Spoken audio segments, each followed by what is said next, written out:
Full Face NYX. Aujourd'hui je vais vous montrer tous ces produits en vidéo sur mon visage. J'ai beaucoup de choix à mon compte. Nous avons tout ça.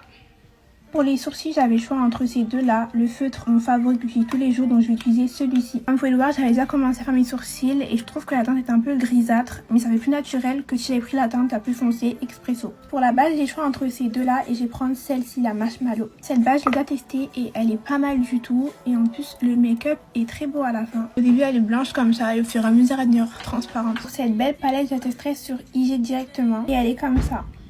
D'ailleurs pour la base j'avais aussi celle-ci mais je l'aime pas du tout, c'est une base matifiante. Ensuite je vais faire le choix avec ces deux fonds de teint. Donc le Born to Glow est connu pour être naturel, pour être lumineux et pour avoir une faible couvrance, contrairement au Can't Stop Won't Stop qui est plutôt haute couvrance. Comme j'ai testé celui-ci sur Instagram, j'ai utilisé le Can't Stop Won't Stop en espérant que c'est ma teinte. Mais ça a l'air quand même clair. Hein. Donc moi j'en ai mis une petite quantité pour que ça soit plutôt naturel, mais pouvant en mettre plus pour que ce soit plus couvrant. Pour le fixateur, j'aime beaucoup celui-ci. C'est un 3 en 1 qui fait primer, qui va venir fixer le maquillage et qui va aussi rafraîchir votre teint. C'est le Bare With Me et il est super bien. C'est mon préféré. Pour l'anti-cerne, vous avez choisi le Bare With Me qui est beaucoup plus léger que le Can't Stop Won't Stop. Et celui-ci, si vous vous rappelez bien, j'avais déjà testé en live. Pour celui-ci, mon avis était un peu mitigé parce que je trouve que comme il est hyper hydratant pour celles qui ont les contours des yeux qui sont secs, bah, il rentre vraiment dans les plis. Hop là. Juste pas en mettre trop. Donc voilà ce que ça donne, c'est plutôt lumineux, plutôt bien hydratant même.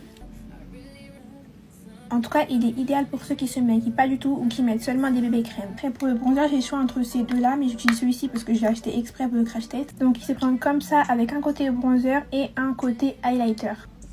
En espérant que ce soit vraiment ma teinte.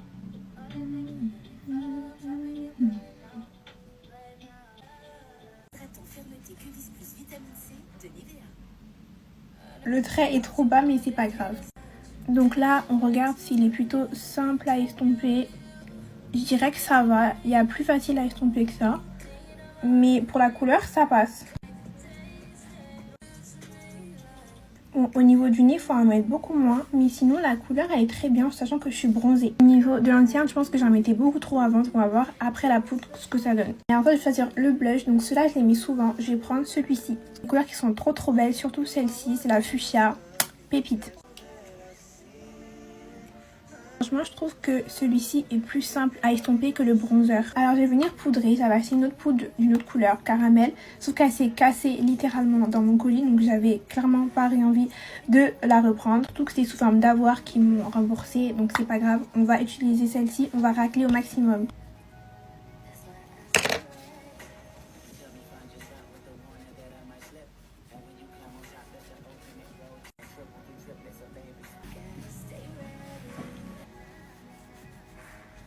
Donc vous voyez comment ça matifie bien et c'est une poudre hyper légère. Donc celles qui n'aiment pas l'effet un peu cakey, bah, prenez cette poudre. Donc vous voyez la différence. Et j'ai oublié de vous dire que cette poudre est orangée, donc elle convient à tout type de carnation sauf les peaux les plus claires.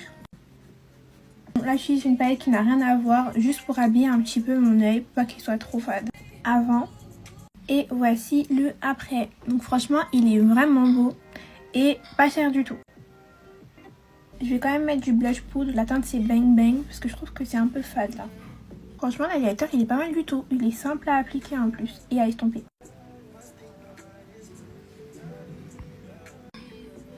Ensuite pour les j'en ai plein mais c'est pas ce que je vais utiliser. J'ai testé les Fat Oil, les nouveaux qui étaient sortis, maintenant ils sont plus trop nouveaux mais voilà et j'ai testé la teinte marronnée. Si vous voulez voir le rendu de celle-ci, elle est sur mon Instagram. Pour le crayon j'ai mis celui-ci, c'est mon préféré. Donc il est comme ça, bien chocolaté comme j'aime. Et on passe à l'huile à lèvres. On va voir si c'est vraiment bien. Donc je connais déjà la texture, elle est vraiment sous forme d'huile.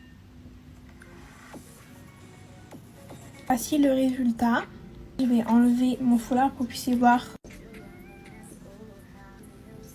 Dites-moi en commentaire ce que vous en pensez. Moi j'aime beaucoup, ça fait très naturel. Et les matières sont plutôt simples à estomper. Allez me suivre sur Instagram. Bisous!